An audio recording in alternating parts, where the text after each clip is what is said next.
Do you recall any contact between your people and the outgoing Kane administration people, and Yes. whether there were any bumps in the road there? No, they were fairly good. The transition went relatively smoothly. I met with the Governor Kane, on 1 or 2 occasions there, but the handoff was smooth. Do two governors talk about the condition of the state's finances during a meeting like that? We did, and that was a little bit contentious because, unbeknownst to us, the representations that were being made that there was a $300 million surplus in the current year's budget anticipated turned out not to be there. It turned out to be a $600 million shortfall, which is obviously somewhat substantial. And then we had almost a $2 billion anticipated shortfall for the upcoming year.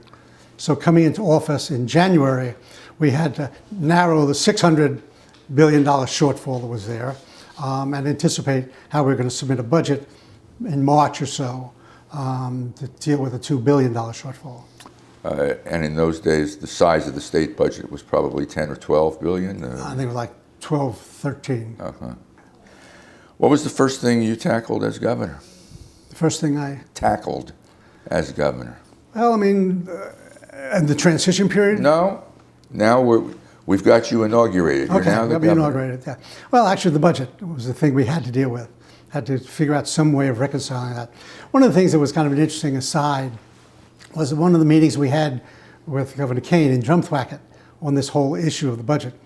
When his people acknowledged the fact that it was a shortfall, there was a suggestion being made that his administration, before they go out of office, should increase the sales tax by a small amount of money so as to bridge that gap.